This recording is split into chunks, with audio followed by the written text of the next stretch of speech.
Police কর্মকর্তা বেশ আলোচিত ছিলেন সদ্য বিদায়ী আমলে, হারুনুর রশিদ। আবার এর আগের টার্মে কোহিনুর, উনিও বেশ আলোচিত ছিলেন গণমাধ্যমে, যেটি সোহরাব ভাই বলছিলেন। আলোচিতরা বারবার ফিরে আসে কিংবা সরকার তাদেরকে যে রেখে দেয়, এর বিশেষ মাহাত্ম্য কি আসলে? ধন্যবাদ যমুনা টিভির সকল দর্শক এবং দুই শ্রদ্ধা ও সহ আলোচককে। দেখুন, প্রশ্ন যেটা করেছেন এটা খুব স্বাভাবিক একটা প্রশ্ন, কিন্তু আমরা যদি প্রশ্নের ভিতরে যাই, সেটা হচ্ছে যে একটা সরকার যখন আসে, সেই সরকারের কিছু নির্বাচনী ইশতেহার থাকে, তার নিজস্ব কিছু পরিকল্পনা থাকে, সেই অনুযায়ী তার বিভিন্ন জায়গায় লোক সেট করবে। এটাই খুব স্বাভাবিক। আপনি উন্নত দেশেও সেটা দেখবেন, ভারতেও, এমনকি প্রতিবেশী ভারতেও সেটাই দেখবেন। এখন এখানে লোক সেট করার মধ্যে আমি কোনো অপরাধ দেখি না।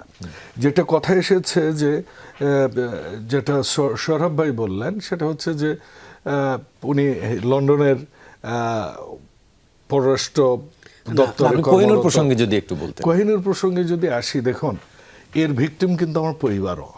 আমার দুই ভাইয়ের চাকরি গেছে, তার দোষ ছিল, ওই সময় পুলিশে চাকরি ছিল এবং রমনা থানায় ছিল। আমার ইমিডিয়েট বড় ভাইয়ের কি দুঃসহ জীবনযাপন করেছে। তারা তো আর ওই জিন্দাবাদ ধ্বনি দিয়ে দল করেনি, কিন্তু সরকারের অর্ডার ফলো করেছে।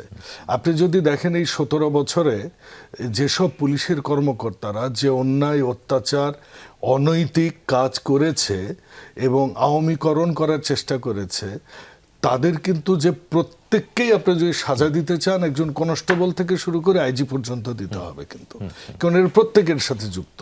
কিন্তু আলটিমেটলি এর যুক্তর সাথে মানে এর নির্দেশদাতাকে, তাদেরকে আমরা কিভাবে সরাসরি আওয়ামী লীগের কর্মী নন। তো সেই ক্ষেত্রে এই যে কোহিনুর সাহেবরা, আমার বিশ্ববিদ্যালয়ের বড় ভাই, ওনার বিরুদ্ধে 2টা বিভাগীয় মামলা ছিল এবং মামলা দুটোতে ওনাকে সর্বোচ্চ শাস্তি দেওয়া হয়েছে। সর্বোচ্চ। উনি কিন্তু বিসিএস এর 15তম ব্যাচের বোধহয় একজন, 12তম একজন মানুষ। তাকে নিয়ে যে নান্দাইলে নির্বাচনের সময় একটা মামলা হয়েছে, আরেকটা হয়েছে নারী নির্যাতন মামলা হয়েছে। আপনি জানেন পলিটিক্যাল মামলাগুলো কিভাবে হয়। কিন্তু আমাদের দেশের প্রতিষ্ঠানগুলোকে যদি আমরা প্রতিষ্ঠানের ধারায় চলতে না দিই, এখন এই ওনাকে নিয়ে এসেছে, ওনার বিরুদ্ধে তো কেবল একটি অভিযোগ নয়, ওই সময় গণমাধ্যমে প্রচুর খবর রয়েছে ওনাকে নিয়ে। খবর রয়েছে, এর সাথে আমি একমত, আমি দ্বিমত করছি না।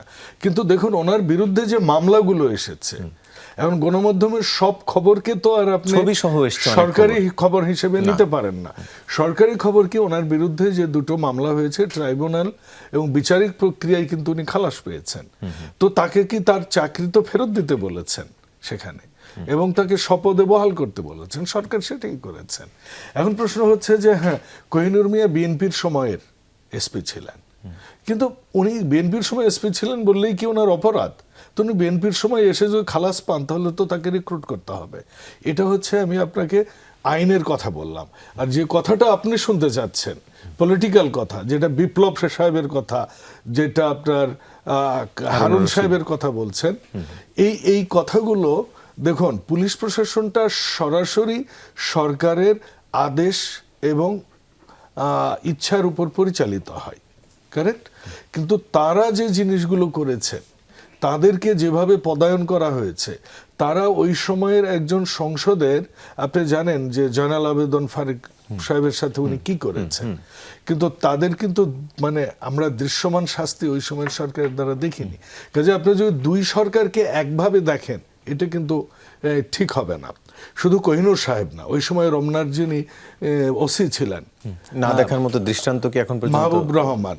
হ্যাঁ, মানে এই ঘটনাটা কি আসলে না আপনি এক করে দেখতে না করছেন, কিন্তু দৃষ্টান্ত দুইটা কাছাকাছি হয়ে যাচ্ছে না? না, হচ্ছে না, কারণ একটা বিচারিক প্রক্রিয়ায় এসেছে, আরেকটা হচ্ছে সরকারের ইচ্ছায় এসেছে, রাজনৈতিক ইচ্ছায় এসেছে। মানে পরবর্তীতে আবার যদি আওয়ামী লীগ ক্ষমতায় আসে, আবার হারুনুর রশিদ বন্যা তারা ফিরে আসতে পারে, যদি তারা নির্দোষ হয়, তারা তো আসতেই পারে।